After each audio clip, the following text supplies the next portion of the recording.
The day began like any other for the passengers boarding Flight 392 from New York to Dallas. It was a Friday afternoon, the kind of day when people were either eager to return home after business trips or excited for weekend getaways. Families clutched boarding passes, business people tapped away on phones, and flight attendants greeted everyone with practiced smiles.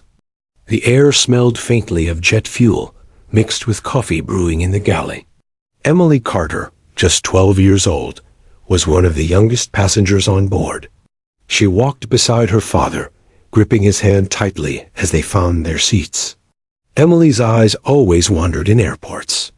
She loved the motion of it, all the rolling suitcases, the blinking departure screens, the voices echoing over the loudspeakers. Today, though, she was more excited about sitting by the window. To her, flying never grew old. Every time she looked out of a plane, she felt as though she had stepped into another world, where clouds became oceans and the earth was just a faraway painting. Her father, Mark Carter, worked as a mechanic back home. He wasn't a pilot, but he knew enough about machines to appreciate their complexity.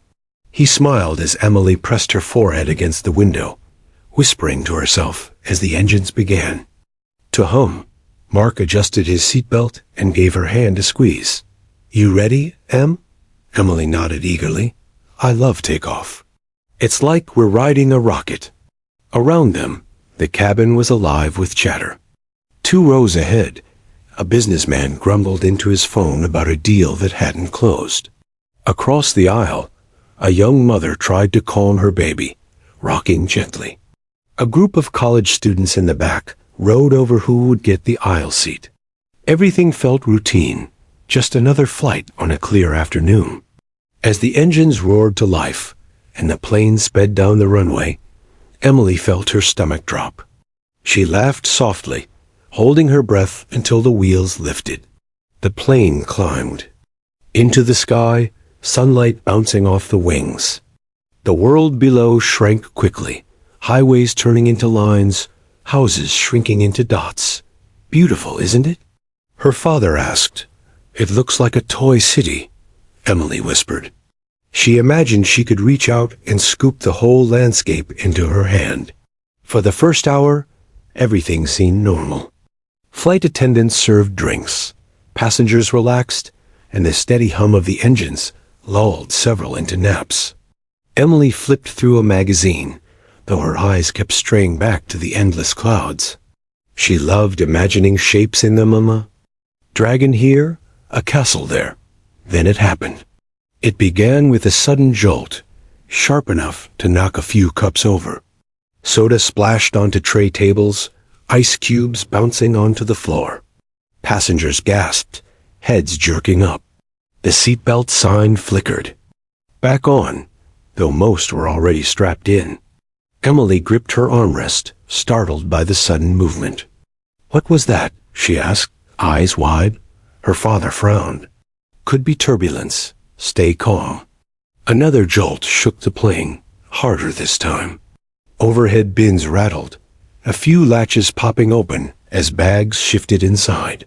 The baby across the aisle wailed.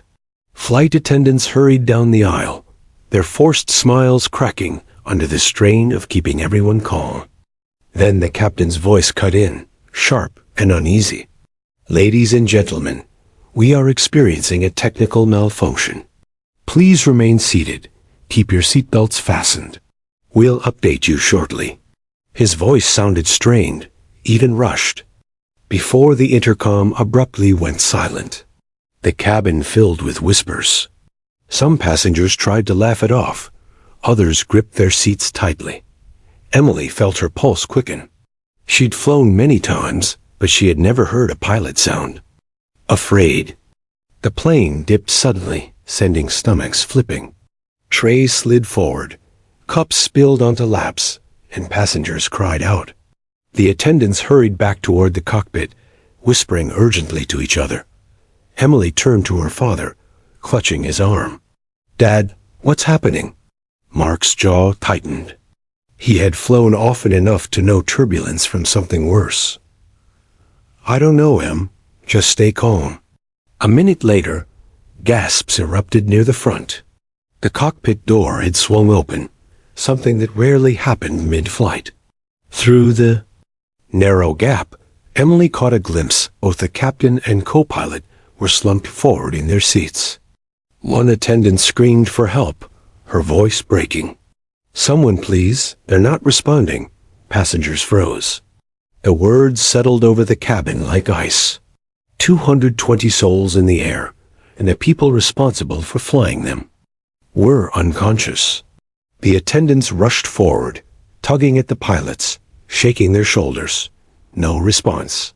One of them grabbed the intercom, her voice cracking. "We have a medical emergency. Is there a doctor on board?" A man in the middle row stood, introducing himself as a paramedic. He hurried into the cockpit, but within moments, his face turned grim. They're breathing, but unresponsive. Something's knocked them out cold. Gasps echoed through the cabin. The attendants huddled together, whispering frantically. One asked aloud, her voice shaking, "What do we do?" "We need someone who can fly." The paramedic shook his head. "That's not my expertise. I can keep them stable, but I can't fly this thing." Passengers looked at each other, fear gripping harder with every second. Businessmen who always seemed confident now looked pale. Parents clutched children. A flight attendant tried to sound strong as she repeated over the intercom, "If anyone here has flight experience, any experience at all, please come forward." Silence. Not a single hand raised. Emily's heart pounded so hard she thought everyone could hear it. She stared at the glowing cockpit door, alarms flashing inside. Her breathing quickened. Every instinct told her she was too small, too young, completely unqualified. And yet, something deep inside her stirred. She remembered the countless magazines she had read about aviation, the times she had begged her father to stop by small airports so she could watch planes take off and land. She had even spent hours on flight simulator games at home, pretending she was a pilot. It wasn't real experience, but it was something. Her father squeezed her hand again. "Stay calm, Em," he said softly, though his own eyes betrayed fear. But Emily couldn't sit still. She heard the attendants' whispers, saw the flashing lights, felt the terror building around her. She knew every second they waited, the danger grew worse. Without realizing she had decided, Emily stood. Her legs shook, but she moved down the aisle, past wide-eyed passengers who watched her with confusion. Her father called after her, "Emily." "Wait," but she didn't stop. The attendants stared in disbelief as she stepped toward the cockpit. One bent down, her voice breaking. "Sweetheart, you can't, this isn't safe." But Emily's voice, though trembling, came out steady. "No one else is going. Someone has to try." The attendants hesitated, caught between disbelief and desperation. Behind them, alarms beeped louder, lights flashing across the panels. The plane dipped again, passengers screaming as it tilted sharply. Emily's small hands gripped the doorframe. The cockpit stretched before her, a sea of blinking lights, switches, and levers. The two pilots remained motionless, oxygen masks hanging uselessly above their heads. The radio crackled with static. She swallowed hard, stepping inside. "Is anyone there?" A voice boomed through the headset lying on the captain's chest. "Flight 392?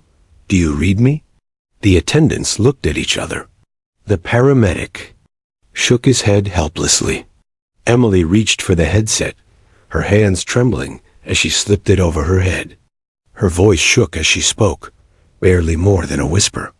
I'm here." The line went silent for a second. Then the calm, steady voice of air traffic control replied, "Who is this?" Emily took a deep breath, her pulse hammering. "My name is Emily Carter. I'm 12 years old, and I think I'm the only one who can help." The headset pressed awkwardly against Emily's head, far too large for her, slipping over her ears as the static crackled. She could barely hear her own breath over the roar of the engines and the alarms that screamed relentlessly around her. The cockpit smelled of sweat, metal, and something faintly electrical, a mix of ozone and overheated circuits. For a moment, her courage faltered. What was she doing here? She was 12. She couldn't possibly fly a plane. But then she remembered the faces behind her, men, women, children all waiting, terrified. 220 lives home.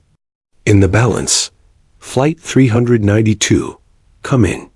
We need your status. The voice came again, firmer this time, cutting through the static. Emily gripped the microphone with shaking hands. This is Emily Carter. The pilots, they're not moving. They collapsed. A pause followed, as if the air traffic controller couldn't believe what he had just heard. Emily, how old? Are you? 12, she whispered. And I'm in the captain's seat. The line went silent for a second too long. She thought maybe they would tell her to get out, that someone else had to step in. But when the voice returned, it was calm, measured, steady in a way that gave her something to cling to. All right, Emily. My name is Michael. I'm with Air Traffic Control. You're not alone. I'm going to help you every step of the way. First, I need you to listen carefully. Can you do that? Emily swallowed hard. Yes. Behind her, flight attendants clustered in the doorway, faces pale, unsure whether to stop her or let her try. Passengers craned their necks, whispering furiously. A man shouted, "Isn't there anyone else? A veteran? A pilot? Somebody?" No one stepped forward. Not one hand rose. The weight of silence crushed the cabin. Michael's voice returned, calm but urgent. Emily, I want you to put your hands on the yoke. That's the steering wheel. In front of you? Do you see it? Yes, she said, her small hands trembling as they wrapped around the controls. Good.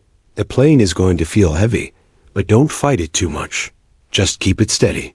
Pull gently if it dips. Push gently if it climbs too high. Can you try that for me? The aircraft shuddered again, dipping sharply to the right. Passengers screamed. Emily's arms strained as she pulled the yoke. Her teeth gritted. Slowly, the nose leveled. The cabin's cries softened into nervous gasps. You did it, Michael said. That was you, Emily. You corrected the plane. A flicker of confidence sparked inside her. She had always read about planes, played simulators on her father's old computer, watched endless documentaries. Maybe, just maybe, that curiosity had been preparing her for this moment. Her father appeared at her side, breathless, his face pale. He crouched low, resting a hand gently on her arm. You don't have to. Yes, I do, she said firmly, cutting him off. Nobody else will. Mark looked at her for a long moment, then nodded slowly, his jaw set. Okay, then I'll stay with you.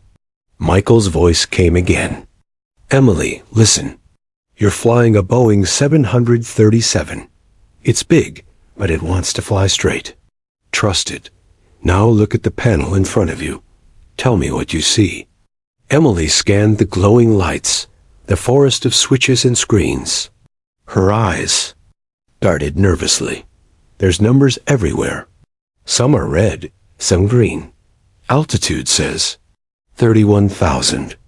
Good, Michael replied. That's your height above the ground. We're going to bring you down slowly, but not yet. First, we need to stabilize. How's the plane handling? Emily adjusted the yoke slightly, the jet wobbling before. Leveling again. It's okay. Heavy. That's fine. You're doing great. Just keep it steady. Behind her, a flight attendant leaned in, whispering into the cabin phone, relaying updates to the crew on the ground. The paramedic continued tending to the pilots, fitting oxygen masks, but both men remained unresponsive. The passengers, meanwhile, clung to each other, Some prayed aloud. Others stared in disbelief that a child now held their fate. A middle-aged man stood, shaking his head angrily. "This is insane? She's a kid." But another passenger snapped back. "Then why don't you go in there?" The man sat down, muttering. Emily didn't hear them. Her world had shrunk to the controls, Michael's voice in her headset, and her father's steadying presence beside her. "Emily, I want you to take a deep breath," Michael instructed. "You're in control. This jet listens to you now. You can do this." Her chest rose and fell, heart pounding against her ribs. "Okay, what next?" "We're going to talk about descent," Michael said. "But before we do, I need you to check something. Look to your left. Do you see the throttle levers? 2 big handles?" Emily spotted them. "Yes." "Good. Don't touch them yet, but remember where they are. That's your speed. You'll use it later. Right now, just keep flying straight. That's your job." For several tense minutes, Emily focused on keeping the plane level. Every dip felt like a mountain to climb. Every bump sent panic through the cabin. But each time, Michael's calm voice talked her through it. Slowly, the initial chaos settled into a tense, expectant silence. Her father whispered, "You're doing amazing, Em." She glanced at him, eyes wide but determined. "I'm so scared." "Courage isn't about not being scared," he said gently. "It's about doing it anyway." Emily nodded, gripping the yoke tighter. Michael's voice broke through again. "Emily, the nearest airport that can handle you is Dallas-Fort Worth. That's where we'll take you. You'll need to turn slightly south. Can you find the compass display in front of you?" She scanned the dials. "Yes. It says 275. Perfect. I want you to turn gently to 180. That'll point you south. Do it slowly, not too hard." Emily twisted the yoke. The plane resisted at first, the massive wings dragging against the air. The cabin tilted, passengers clutching seats. Gasps filled the air again. But then, slowly, the nose swung southward. Emily steadied her hands, biting her lip in concentration. "Nice job," Michael praised. "That's exactly what I needed. You're lining up for Dallas." The flight. Attendants clapped silently, tears in their eyes. In the cabin, whispers spread. "She's flying it. The kid is actually flying it." Emily barely noticed. She was too focused, sweat dripping down her temples, muscles aching from the effort. Michael's tone shifted slightly, more serious now. "Emily, I won't lie to you. Landing will be the hardest part, but we'll do it together, step by step. You don't need to think about that yet. Right now, just keep her steady." The engines roared, the plane shuddered again, and the weight of the moment pressed on her. Yet somehow, inside the fear, Emily felt something else, resolve. She tightened, her grip on the yoke, eyes fixed ahead. "I can do this," she whispered. And deep down, she believed it. The cockpit hummed with tension. Alarms blinked across the instrument panel like angry eyes, demanding attention Emily barely understood. The co-pilot's slumped body remained against the seatbelt, headset hanging loose. Every second that passed seemed to weigh heavier on her shoulders. She wasn't supposed to be here. She was supposed to be in the back, reading comics and sipping ginger ale. Yet here she was, gripping the yoke of a Boeing 737 at 30,000 feet. The headset crackled. Again, "Emily, how's she feeling?" "Is the plane steady?" Emily swallowed hard. "It keeps wobbling, but I'm holding it." Her father, kneeling beside her, watched every move. His hand hovered close, not touching the controls, as if afraid one wrong gesture would shatter her fragile confidence. His voice was calm, but strained. "She's doing it, Michael. She's keeping us level." "Good," Michael replied. That's all we need right now. Emily, listen to me carefully. You don't have to be perfect. Planes are designed to fly. As long as you keep it steady, you're safe. The words eased some of the ice lodged in her chest. She tightened her grip and forced her breathing into a rhythm. Inhale. Exhale. Just keep it straight. Behind her, the flight attendants whispered, watching like anxious sentinels. One clutched a notepad, scribbling down Michael's instructions as if ready to step in, though none of them dared. Another occasionally checked on the unconscious pilots, adjusting their oxygen masks, but the men gave no sign of waking. The cabin beyond was restless. Fear made people loud and irrational. A man shouted, "This is insane. She's a kid." His voice carried through the narrow aisle, sharp with panic. "We're all going to die if you let her do this." A woman snapped back, her voice shaking but fierce. "And what's your plan, then? You want to sit here and scream while she tries to save us?" Others joined in, muttering, arguing, crying. The air seemed thick with fear. The baby that had been wailing earlier finally quieted, asleep against its mother's chest, though the mother's eyes never left the cockpit door, wide with dread. Emily heard the voices but shut them out. She had to. If she thought too much about the lives depending on her, her hands would freeze. She focused instead on the controls, the vibrations of the yoke beneath her fingers, the sound of the engines roaring like thunder outside. "Emily," Michael's voice guided, calm and deliberate.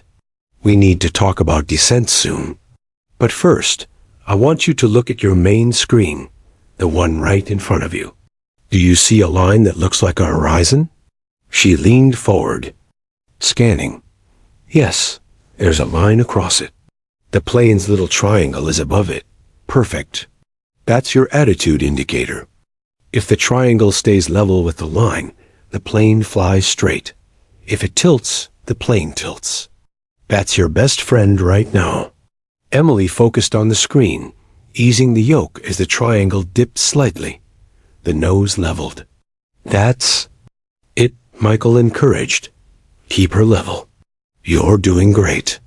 Her father placed a hand gently on her shoulder. "You see? You've got this." For the first time, Emily allowed herself a tiny smile. It lasted only a second before the plane jolted again, turbulence tossing it sideways. Passengers screamed. Emily's smile vanished as she fought the yoke with both hands, teeth clenched. "Easy, Emily," Michael's voice soothed. "Don't overcorrect. Gentle movements. Just guide it back."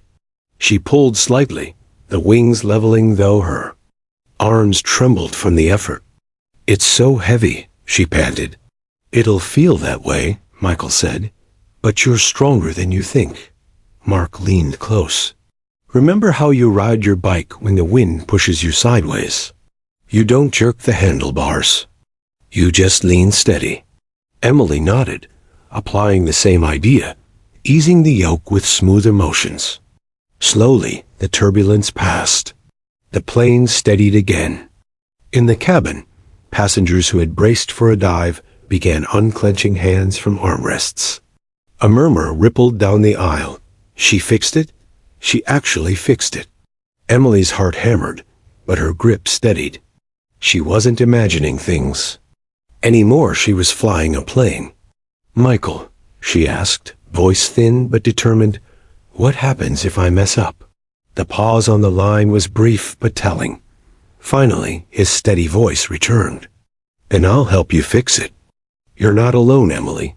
You've got hundreds of people praying for you right now, and I'm right here in your ear." Her throat tightened, but she nodded. "Okay, what do I do next?" "We'll begin your descent soon," Michael said. "But before we do, I want you to check your fuel. Look at the gauges on the right. What do they say?"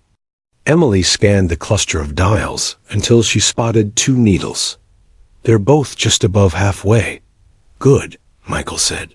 "That gives us time. No need to rush. You're fine." The reassurance washed over her like a blanket. She hadn't realized how much she feared the engine sputtering out mid-air. A flight attendant leaned forward with a question of her own. "Michael, what about autopilot? Can we use it?" Michael's sigh crackled through the headset. "Not if the pilots are incapacitated and we don't know what caused it. We can't trust the system.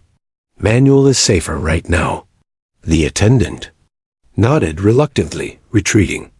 Emily shifted in her seat, legs dangling above the floor, too short to reach the pedals below. She stared at them nervously. "What about those?"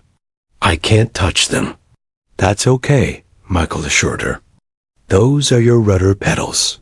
You won't need them much unless we're correcting sideways drift. Your hands will do most of the work." Her shoulders eased slightly. "Good." Minutes passed in tense silence, broken only by the occasional murmur from the cabin and Michael's steady instructions. Emily's muscles ached, but her focus sharpened. She adjusted the yoke carefully, eyes glued to the horizon line. Then Michael spoke again. "Emily, I need to prepare you. The hardest part is coming the landing. But I want you to remember something important. Getting down safely doesn't mean making it perfect. You just need to touch the ground in one piece. Do you understand?" Emily nodded, though her throat was dry. "Yes." Her father squeezed her shoulder. "You'll do it." "I know you will," Michael continued. "In a little while, I'll guide you step by step through the descent. But for now, just breathe. You've already done something extraordinary, Emily. You've kept 220 people alive up here." The weight of that number pressed on her chest, but instead of crushing her, it filled her with determination. She wasn't just a scared kid in a cockpit anymore. She was the only chance they had. Emily tightened her grip, eyes locked on the horizon. "I'm ready," she whispered. And this time, she believed it. The cockpit clock ticked past an hour since the emergency began. For the passengers, time dragged like an eternity. For Emily, it raced, each second a test of her strength. Her arms ached from gripping the controls, but she didn't dare loosen her hands. She had learned one thing in the past hour. Fear never left. It just became part of the rhythm, pulsing alongside the roar of the engines. Michael's voice returned through the headset, calm as ever. "Emily, we're ready to begin your descent. You've done brilliantly. Now, listen closely. Every move you make now must be gentle. Don't fight the plane guider." Emily swallowed hard. The word descent made her heart kick faster. Landing wasn't just another step. It was the endgame. "Okay, what do I do first?" she asked, her voice small but steady. "Good girl," Michael said. "First, check your altitude. Look at the dial with numbers stacked like a clock. What do you see?" She leaned closer, reading carefully. 3000. Is that 30,000? "Exactly," Michael confirmed. "We're at cruising altitude. Now we'll bring you down slowly, in steps. Turn the dial just left of your throttle. It should say altitude select. Set it to 2500. Her tiny hand twisted the knob, and the numbers clicked down.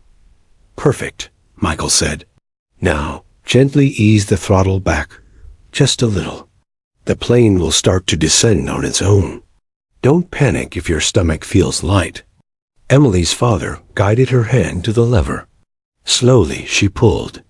The engines softened their roar, and the nose dipped slightly.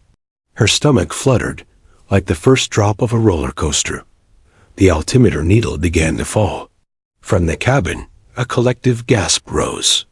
Some passengers pressed hands against the seats in front of them, bracing instinctively. Others whispered prayers.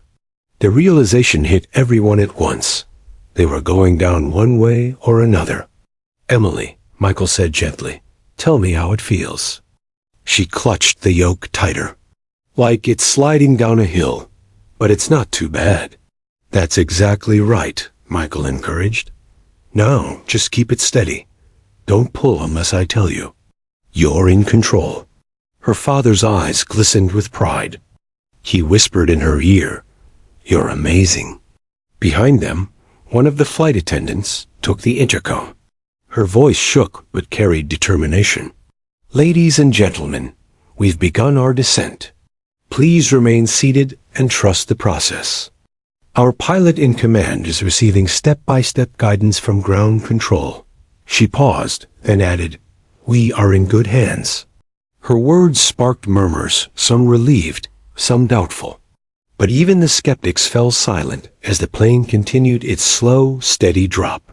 Emily's arms trembled from strain, but she refused to let go. She thought of her bike at home, how her dad taught her to balance on steep hills. He used to say, "The trick isn't to fight gravity, it's to ride with it." Now those lessons echoed louder than ever. "Michael," she asked suddenly, "what if the runway's too small? What if I can't stop in time?" A brief silence hummed over the line. Then Michael replied, his voice warm but firm, "Emily, you don't worry about stopping yet. First, we get you on the ground. The plane has brakes stronger than you can imagine. One step at a time, all right?" She nodded quickly. "Okay." The descent continued, steady but nerve-wracking. Every 1,000 feet lost made Emily's heartbeat louder in her ears. At 25,000 feet, Michael guided her to level out.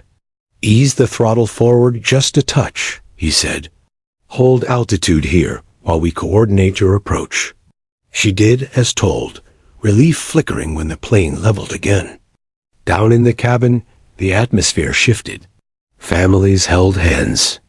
A teenager live-streamed shaky video, whispering, "We're being landed by a 12-year-old. His followers exploded with disbelief in the scrolling comments. Others bowed their heads in silent prayer. Emily didn't know about any of it. Her world had narrowed to the cockpit, the glowing dials, and Michael's steady voice. Minutes later, Michael spoke again. "All right, Emily. The nearest suitable airport is Jacksonville International. Weather is clear. We'll line you up for runway 8. That's over 10,000 feet long, plenty of room. How's that sound?"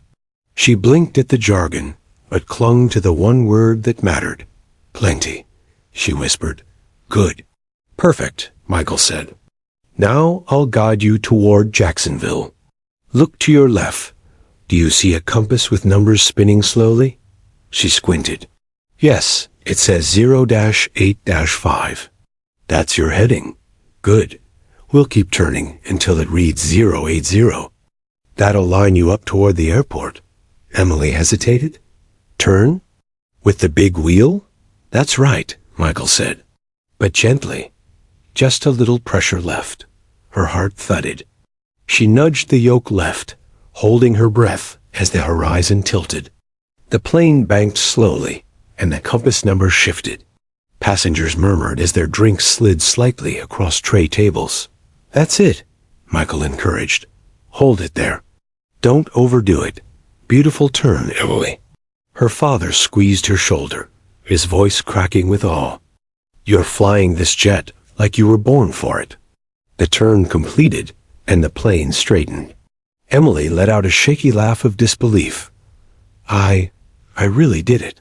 "Yes, you did," Michael replied warmly. "And soon you'll land it." The word land once again knotted her stomach, but now it carried a thread of determination rather than paralyzing fear. As Jacksonville drew closer, Michael explained the next steps. "Emily, we'll need to bring you lower to 10,000 feet. That'll set you up for final approach. Are you ready to descend again?" She nodded firmly. "Ready." Throttle eased back, the nose dipped, and the ground below grew closer. Through the cockpit window, Emily caught her first glimpse of Earth, patchwork fields, winding rivers, and tiny cars crawling on highways. For the first time, the world didn't look like an abstract map. It was real, waiting for her to reach it safely. The cabin stirred with renewed tension. Passengers craned necks to see out windows, murmuring at the sight of land growing larger. Some began clapping softly, though others silenced them with sharp looks. It wasn't over yet, not until wheels touched the runway. Emily's arms quivered from fatigue, and her father quietly held her elbow to steady her grip. "You've got this, honey." "Just a little longer." Michael's instructions continued. "Emily, lower your flaps now. Look at the lever to your right with notches. Move it one click down." She reached carefully, moving the lever. A deep rumble vibrated through the plane as the flaps extended, slowing their descent. "What was that?" she gasped. "Just the flaps," Michael assured. "They help the wings carry more lift at slower speeds. That's exactly what we need for landing." "Oh," she whispered, eyes wide. "That's actually kind of cool. Cooler than any video game, right?" her dad teased softly. Despite everything, Emily giggled. "Way cooler." Michael chuckled too, his voice warm. "See? You're a natural pilot already." The laughter eased some tension in the cockpit, though the gravity of their situation never left. As the plane descended past 12,000 feet, Emily noticed her arms shaking harder. "Dad, I'm tired." Mark glanced at her, torn between pride and helplessness.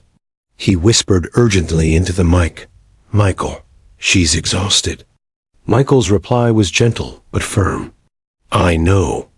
Emily, you can't quit now, but you don't have to do it alone. I'll talk you through every second. Just hold on until the runway. After that, I promise it'll all be over." She closed her eyes briefly, inhaled deeply, then nodded. "Okay, I can do it." Her father kissed the top of her head, whispering, "That's my girl." Below them, the lights of Jacksonville Airport twinkled in the distance. The runway stretched like a silver blade cutting through the earth. For Emily, it was both salvation and terror, the thin line between success and catastrophe. Michael's calm voice broke the silence. "Emily, you've done the impossible so far.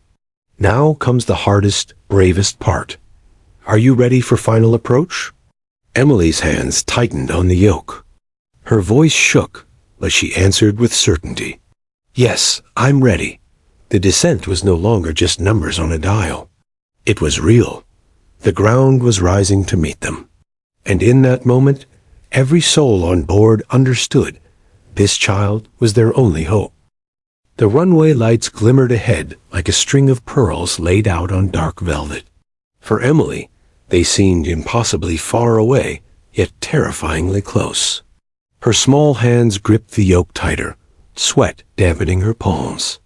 Every muscle in her body trembled, but she refused to let go. Michael's voice carried through the headset, calm and unshakable. "Emily, listen carefully. You're lined up for runway 8. We'll bring you in step by step. Keep your eyes forward. The plane will feel heavy, but you can handle it." Emily nodded, though he couldn't see her. Her throat felt dry. "Okay, I'll try." Her father leaned close, his hand steadying her arm. "Not try, honey. Do. You've already brought us this far. You can finish it." She swallowed hard, blinking away the sting in her eyes. "Okay, I'll do it." The cabin behind them was silent, except for the occasional sniffle or whispered prayer. Every passenger's fate rested in the hands of a child, and though fear pressed heavily on their hearts, a strange unity bound them together. They were all witnesses to something extraordinary. "Emily," Michael said gently, "we're going to reduce your speed. Look at the throttle, ease it back just a little more." Her small fingers pushed the lever back carefully. The engine's roar softened, and the plane's vibration changed. "That's good," Michael reassured. "Now lower the landing gear. See the lever with the little wheel symbol? Pull it down." Her hand shook as she tugged it. A deep rumble thundered beneath the floor as the landing gear unfolded. The sudden noise sent ripples of panic through the cabin, but Michael's voice steadied her. That's just the gear locking in place. Exactly what we want. Through the window, Emily glimpsed the faint outline of the runway growing larger. Her chest tightened. Michael, she whispered, what if I come in too high? Or too fast? Then we'll go around, Michael said firmly. You don't have to be perfect on the first try. Pilots do it all the time.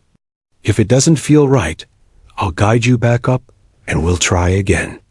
Her lips trembled. I'm allowed to mess up? Of course, Michael said. That's part of flying.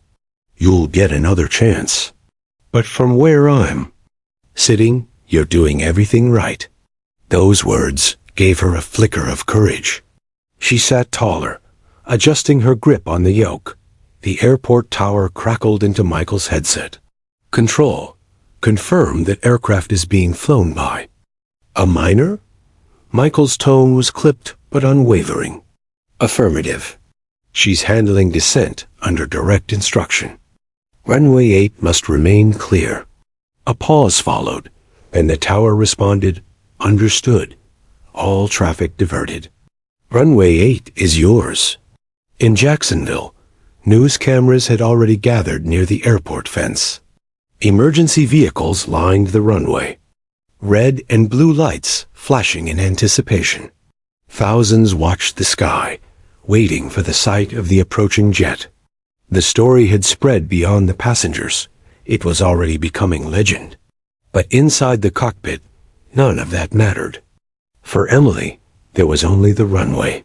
Michael's voice sharpened slightly. Emily, we're at 3,000 feet. Time to focus. Line up your nose with those lights. Keep the runway centered in your window.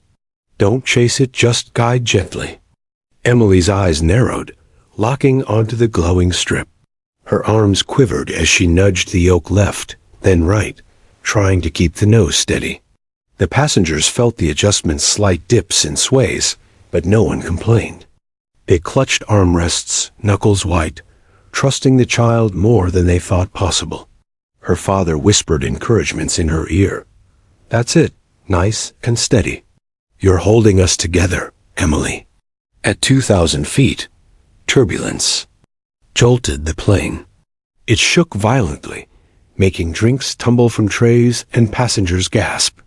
Emily squealed, instinctively pulling back too hard on the yoke. The nose lifted sharply, and alarms blared. Too high. Too high. Her father grabbed her arm.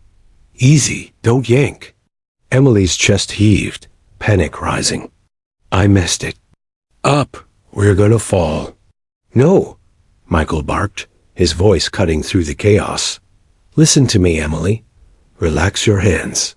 Ease forward just a little. That's it. Trust the plane. She wants to fly straight if you let her. Tears streamed down her cheeks, but she forced her trembling hands forward. The alarm silenced. The plane leveled.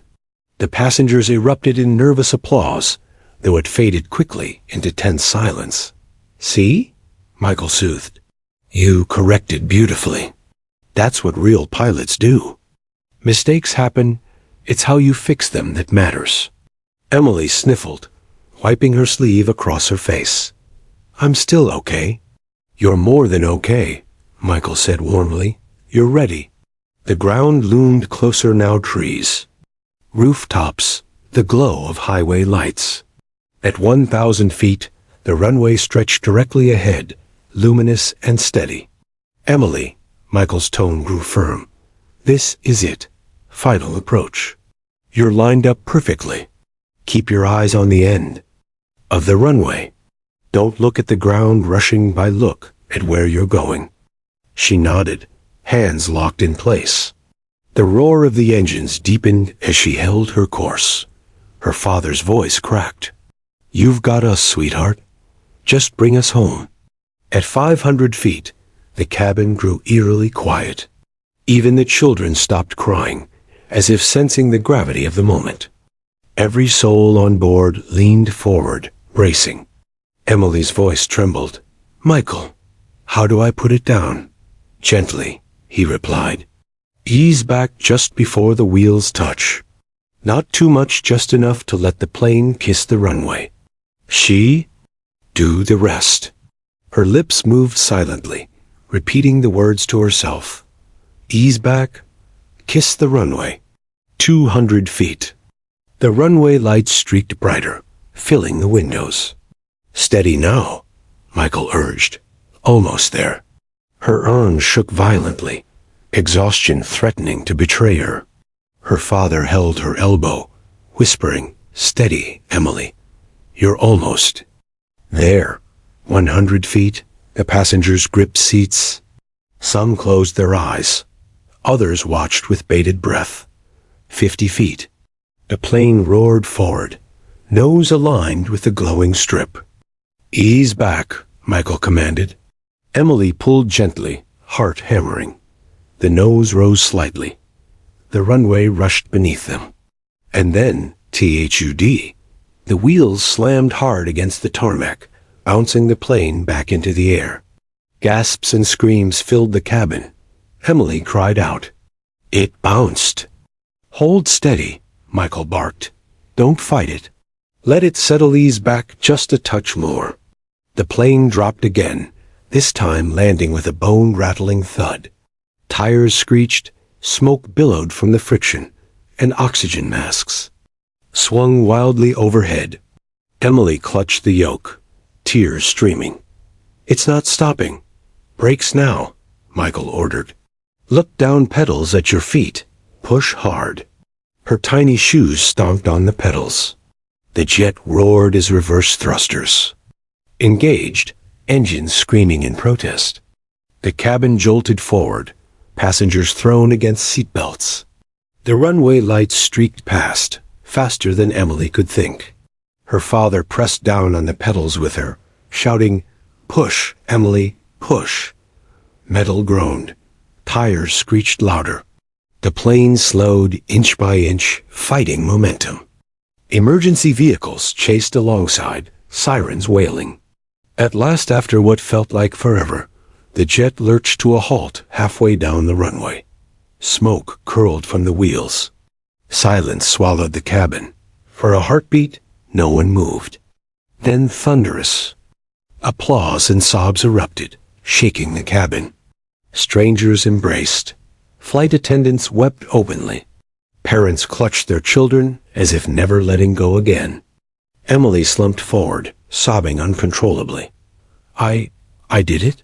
Her father wrapped both arms around her, tears streaming freely. You did it, baby. You saved us all. Michael's voice, thick with emotion, filled the headset. Emily, you just landed a commercial airliner. You're a hero. Her small body shook with relief, exhaustion crashing over her like a wave. She buried her face in her father's chest, whispering through tears, I just wanted to go home. And in that moment, everyone aboard knew, thanks to a 12-year-old girl's courage, they would. The plane sat motionless on the runway, its engines winding down with a metallic whine. Smoke curled from the landing gear, illuminated by flashing red and blue lights from the swarm of emergency vehicles closing in. Fire trucks, ambulances, and police cruisers sped alongside, forming a protective circle around the battered jet. Inside the cabin, silence lingered for a heartbeat, and erupted into cheers, sobs, and prayers. People hugged strangers, kissed the floor, and cried into their hands. Survival had never felt so fragile, so miraculous. Emily remained frozen in the cockpit, hands still gripping the yoke, eyes wide as if she had turned to stone. Her chest heaved in ragged breaths, each one catching in her throat. She had done it, yet her young mind struggled to process the enormity of what had happened. Her father unbuckled, wrapping his arms around her trembling shoulders. You did it, Emily. You brought us home. His voice cracked under the weight of emotion. You saved every single person on this plane. But Emily shook her head weakly, tears spilling down her cheeks. I messed up. We bounced. I almost crashed it. No, her father whispered firmly, cupping her face so she looked at him. You fought through it. You didn't give up. That's what saved us. The cockpit door burst open. Flight attendants, pale and shaken, crowded in. Their faces were streaked with tears, but their eyes shone with awe. Is she the one? One of them asked breathlessly. Her father nodded. She's the one. The attendant pressed a hand to her mouth, overwhelmed. My God, a child landed us. From the radio, Michael's voice came one last time, thick with emotion. Emily, I don't think you'll ever understand what you just did. But know this, every person walking off that plane tonight owes their life to you. Emily's lip trembled. She sniffled softly and whispered, I just wanted to go home. Her father pulled her close, kissing her hair as tears streaked his cheeks. Outside, the cabin doors finally opened. Emergency personnel rushed aboard, their flashlights sweeping through the aisles. Passengers clapped, cried, and reached out to touch Emily's father as he guided her down the narrow aisle toward the exit. Word spread like wildfire. The girl did it. The girl landed the plane. By the time they reached the stairway leading down to the runway, a crowd of first responders had gathered. Firefighters, paramedics, and police officers stood frozen in disbelief as they watched a small, tear-stained 12-year-old emerge from the plane like a reluctant hero. The first firefighter dropped to one knee, pulling off his helmet in respect. Others followed, bowing their heads. Applause erupted across the runway, echoing into the humid Florida night.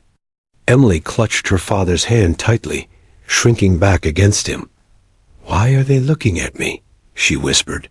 Because you're their hero, he said softly. But Emily shook her head, eyes darting nervously. I'm not. I was. Just scared. Courage isn't the absence of fear, her father whispered, crouching to meet her gaze. It's doing what's right, even when you're terrified. And that's exactly what you did. Tears welled in her eyes again, as she buried her face in his shirt. Paramedics approached, speaking gently. We need to check her vitals. She must be exhausted. Her father hesitated, but Emily clung to him fiercely. Don't let go, please. He stroked her hair, reassuring her. I'm not going anywhere. Together, they walked toward the ambulance, cameras flashing from behind the airport fence.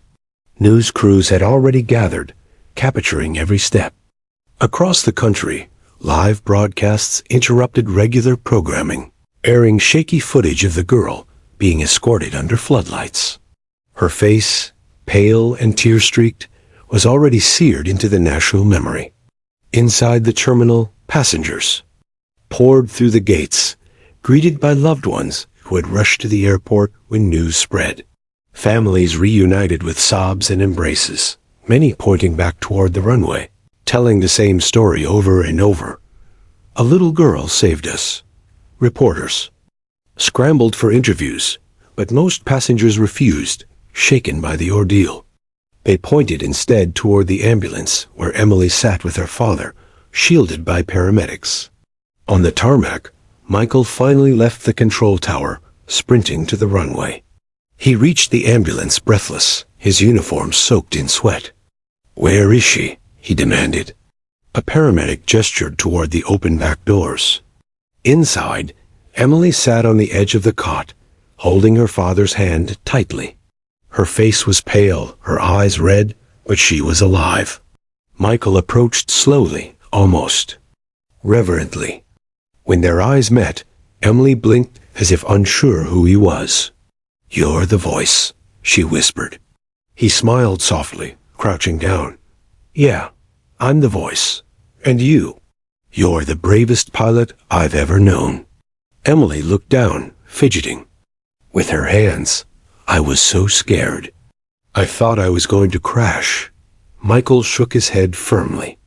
Every pilot feels that fear on their first landing, but very few keep going. You did. That makes you extraordinary. Her father squeezed her hand. Hear that? from a real pilot. Emily gave a small, uncertain smile for the first time since the ordeal began.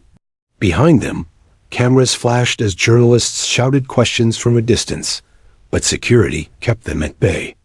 The story was already spreading online, headlines screaming across every major network. 12-year-old lands passenger jet after pilot's collapse. Miracle on runway 8. Child saves 184 lives with emergency landing. Across America, people stopped what they were doing: dinner tables, bars, living rooms. Airports, everyone turned to screens, showing the trembling girl sitting in the ambulance. Strangers whispered prayers of thanks for a child they had never met. Back inside, Emily sat silently, overwhelmed by the commotion. The applause, the flashing lights, the swarm of strangers praising her, it all felt distant, unreal. She only knew one thing. She wanted to go home, crawl into her bed, and pretend none of it had happened. But she couldn't escape the truth: her life had changed forever.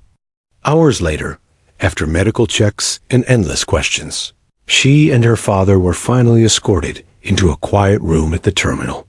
Reporters camped outside the glass walls, but security kept them away. Her father pulled her into his lap, rocking her gently as she dozed against his chest. For the first time in hours, peace settled around her. Michael stepped inside, carrying 2 cups of hot chocolate. He set them down softly, smiling at the sight of Emily fast asleep. "She'll be okay," her father whispered, stroking her hair. "But I don't think she realizes yet what she's done." Michael nodded. "She doesn't need to. Not tonight. Right now, she's just a little girl who wants to go home. The rest of the world can wait." Outside the glass, cameras continued to flash, hungry for the story. But inside the quiet room, there was only the sound of Emily's gentle breathing, safe in her father's arms. And for now, that was enough. Dawn broke over Florida, with the sky painted in gold and rose, but the airport was still buzzing, as if night had never ended. News vans clogged the entrance. Reporters shoved microphones toward anyone who walked out of the terminal, and headlines had already spread around the globe. 12-year-old girl lands passenger jet. Child hero saves hundreds in mid-air miracle. Emily Johnson, America's youngest pilot. Every channel replayed the shaky phone footage of passengers stumbling off the jet, telling frantic reporters, "She did it, the little girl did it." Inside a quiet hotel room arranged by the airline, Emily sat curled up on the bed, still in the same clothes she had worn on the flight. Her hair was messy, her eyes heavy from exhaustion. The cheers, the flashing lights, the endless questions, it all replayed in her head like a storm she couldn't shut off. Her father sat beside her, gently rubbing her back. "Try to rest. Sweetheart, you're safe now." "I don't feel safe," Emily whispered. Her voice was thin, as if the night had stolen its strength. "Everyone's staring at me. They keep asking me questions. I just wanted to go home." Her father sighed, heart aching for her. "I know, Emily, but what you did, it's bigger than just us. People are looking at you because you gave them hope." She shook her head fiercely. "I'm not a hero. I was scared the whole time." He kissed her hair. "That's exactly why you're a hero. Being brave isn't about not being scared. It's about pushing through when you are." Emily hugged her knees, burying her face. She didn't feel like a hero. She just felt small. By mid-morning, the hotel lobby was a fortress of security guards, trying to hold back journalists and camera crews. The airline's executives arrived in pressed suits, rehearsed words of gratitude ready for the microphones. Government officials called nonstop, requesting statements and arranging transport. In the middle of this frenzy, Emily and her father were ushered through back hallways to avoid the cameras. When they finally reached a waiting car, the reporters shouted anyway, their voices muffled through the glass. "Emily, how did you learn to fly?" Did you think you were going to die? Do you want to be a pilot when you grow up? Emily, smile for us. She shrank against her father, eyes wide. Why are they yelling at me? Because they want your story, he explained softly. But you don't owe them anything, Emily. You don't have to answer until you're ready. The car pulled away, weaving through flashing cameras, and Emily closed her eyes, wishing the world would just forget her. But forgetting her was impossible. By afternoon, her name topped every trending list online. Artists sketched portraits of her, hashtags spread, and strangers on social media called her the bravest kid in America.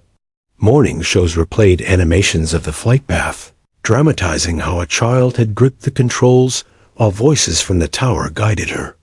Down. In living rooms across the country, people debated what it meant. Some called it a miracle. Others praised her quick thinking and her father's steady presence. Pilots on television admitted that even seasoned professionals would have struggled with that landing. Emily's picture, teary-eyed, clinging to her father, was splashed across magazine covers before she even left Florida. That evening, the governor of Florida requested to meet her. Against her father's wishes, they were driven to the state capitol, where cameras lined the steps of the building. Emily's small figure looked lost in the crowd of officials in dark suits. Inside, the governor bent down to her level, smiling warmly. Emily, I want you to know that what you did was extraordinary. You showed courage far beyond your years. On behalf of the state, thank you. She mumbled a quiet, thank you, gripping her father's hand tightly. Reporters captured every second as the governor presented her with a medal of recognition. Flashes blinded her, applause filled the hall, and microphones pressed forward. Her father leaned down to whisper, "You don't have to say anything if you don't want to." But the governor gestured to her, expecting words. A hush fell over the room. Emily swallowed hard, heart racing, and whispered into the microphone, "I just wanted to go home. I didn't want anyone to get hurt." The room erupted with applause, though Emily's face burned with embarrassment. She hated every eye on her. The following days blurred into a whirlwind. National TV networks begged for interviews. The airline issued statements praising her. The president himself called, his voice warm and kind as he told her, "You made the whole country proud." But Emily grew quieter with each passing day. Cameras followed her everywhere. Strangers asked for photos, shoving cell phones toward her in airports and restaurants. Some even sent letters and gifts to her school before she had returned. She couldn't walk anywhere without whispers. That's her. That's the girl who saved the plane. One night in the hotel, Emily broke down, sobbing into her father's chest. "I don't want to be famous. I didn't ask for this." He hugged her tightly, rocking her gently. "I know, Emily, but fame isn't forever. What lasts is what you did. And no matter what anyone says, I'll make sure you stay the little girl you are." She sniffled, clinging tighter. "Promise?" "Promise." Meanwhile, pilots across the world debated her feat. Aviation experts wrote articles dissecting how she had managed it. Some praised her instincts. Others questioned the training environment that had left her in the cockpit seat. But none could deny the outcome against all odds. She had landed a jet. Her name became synonymous with courage. In classrooms, teachers told her story to inspire students. In churches, pastors called it proof of miracles. In military academies, instructors reminded cadets that courage sometimes came in the smallest packages. But Emily herself wanted none of it. She longed for normal days, bike rides with friends, ice cream after school. She missed her bedroom, her posters, her stuffed animals. Instead, she woke to flashing cameras outside the hotel window. One morning, when a reporter shouted through the crowd, "Emily, what's it like being America's hero?" She covered her ears and cried, "I don't want to be anyone's hero." Her father swept her into his arms, glaring at the reporters. "She's just a child. Leave her be." Eventually, the airline arranged private transport home, far from cameras. When Emily finally stepped back into her own bedroom, she collapsed onto the bed, clutching her favorite stuffed bear. Tears welled in her eyes, not of fear this time, but of relief. For the first time since that night, she felt safe. Her father knelt beside her. "We'll keep life normal, Emily. School, friends, no more cameras. I'll make sure of it." She looked up at him, eyes searching. "But will people always know? Will they always call me the girl who landed the plane?" He smiled softly. "Maybe, but to me, you'll always just be Emily, my daughter." She buried her face into his chest, whispering, "I like that better." Outside, the world kept buzzing with her name. But inside that quiet house, Emily was just a little girl again, clinging to her father, safe at last. And for the first time since that terrifying flight, she began to believe she could move forward, not as a symbol, not as a headline, but simply as herself. Weeks passed, yet the world still buzzed with Emily's name. News stories, social media threads, and interviews continued to celebrate her heroism. She had been invited to award ceremonies, appeared on national television, and even received a personal letter from the president praising her courage. But Emily herself avoided the spotlight whenever possible. She longed for the normalcy she had lost during that terrifying flight, the quiet afternoons riding her bike, the smell of freshly baked cookies in her kitchen, the simple pleasure of doing homework at the kitchen table without cameras flashing in her face. Her father understood this instinctively. He guided her through the attention, shielding her whenever possible. "We'll celebrate what you did, Emily," he told her one evening, "but we won't let it take your life away. You're more than just a hero, you're my daughter." Emily nodded, clutching her stuffed bear tightly. "I just want to be a kid again." "You can be," he said gently. "We'll make sure of it." School became her refuge. Her classmates whispered and stared at first, but Emily's quiet strength gradually earned their respect. Instead of boasting, she remained humble, answering questions carefully and redirecting attention away from herself. Teachers encouraged her bravery, using her story to teach lessons about courage, responsibility, and composure under pressure. At home, the family returned to routines, homework, dinner, bedtime stories, but Emily's perspective had changed. She viewed every small task as meaningful, every day as precious. She had stared death in the face and emerged victorious. Nothing mundane could intimidate her anymore. One evening, as her father sat beside her doing homework, Emily asked softly, "Dad, do you think I'll ever fly again?" He paused, a gentle smile crossing his face. "If you want to, you've already done the impossible once. But you don't have to decide now." Emily nodded, contemplating the thought. Flying again terrified her and thrilled her in equal measure. The memory of the night she saved 220 lives was still vivid, but instead of fear, she now felt pride, tinged with humility, tempered by the understanding of responsibility. The local community never forgot her. Flyers of gratitude appeared in shops, handmade banners were hung at the school gym, and neighbors often stopped her with kind words and small gifts. The attention could have been overwhelming, but Emily absorbed it quietly, smiling politely and retreating to her own space. At night, though, the memories returned, the roar of engines, the shriek of the tires, the terrifying descent, and the flash of runway lights. She often dreamed of the plane, not as a nightmare, but as a challenge she had conquered. And each time she woke, she felt stronger than the night before. Months later, the airline presented her with a permanent recognition award, a small plaque, celebrating her courage and quick thinking. They invited her to tour their pilot training center. Emily agreed, but cautiously, curious more than ambitious. She wanted to understand the machines she had conquered, but she also wanted to stay grounded literally and figuratively. Walking through the simulator room, she watched professional pilots maneuvering planes through turbulent skies. She felt a strange kinship with them. Each move they made required confidence, precision, and calm under pressure, the same qualities she had summoned during her own emergency landing. A pilot approached her, smiling. "I heard about you, Emily. Amazing job. How did it feel being in control?" Emily hesitated. "Scary, but I just kept thinking about everyone on board.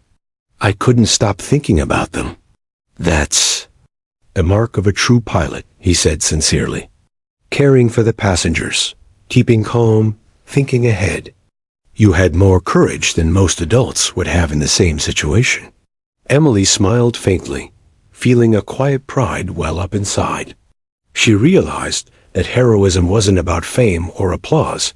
It was about doing the right thing when no one else could. Back at home, the pace of life returned to gentle normalcy. She rode her bike along familiar streets, helped her mother bake chocolate chip cookies, and spent quiet afternoons reading. Yet, deep down, she knew the world would never see her as just Emily again. She had crossed a threshold, a moment of extraordinary courage that defined her in ways she was still understanding. Despite this, she began to embrace the possibility of her future. She wrote in her journal, capturing her thoughts and feelings. "I didn't choose to be a hero, but I did what I had to do.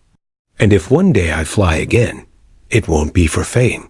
It'll be because I love it, because I respect it, and because I know I can handle it.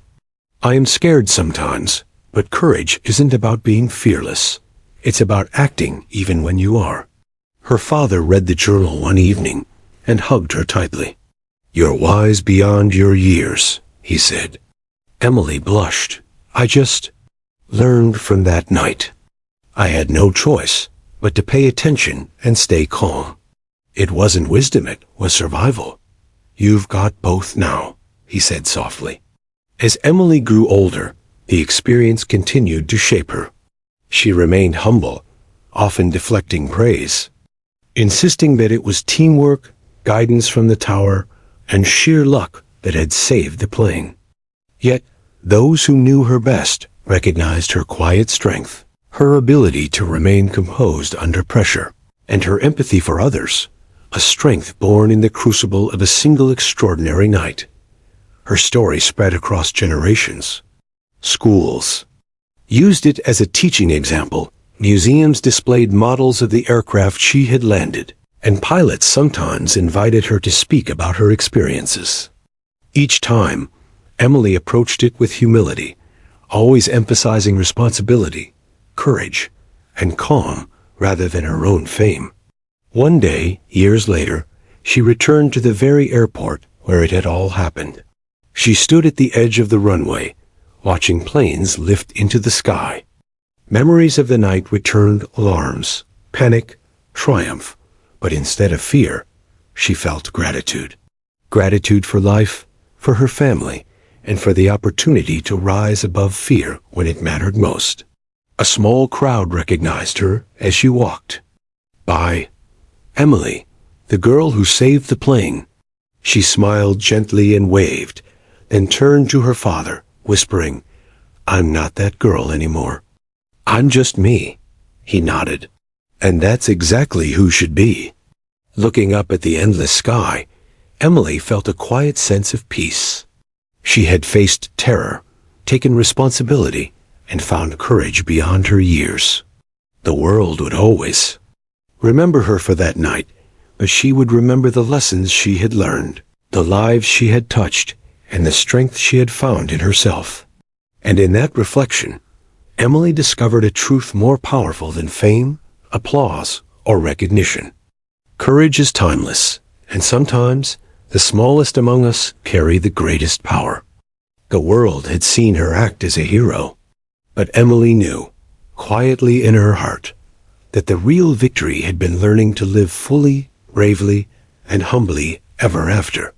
She took a deep breath, watching the horizon, and for the first time since that fateful flight, she felt wholly at peace. Her journey, extraordinary as it had been, had transformed her into someone stronger than she could have imagined. A girl who had saved 220 lives. Yes, but also a young woman who now understood the quiet power of courage, responsibility, and the choice to rise when it mattered most. And with that understanding, Emily stepped forward, ready for the rest of her life, not as a headline, not as a hero defined by others, but simply as herself.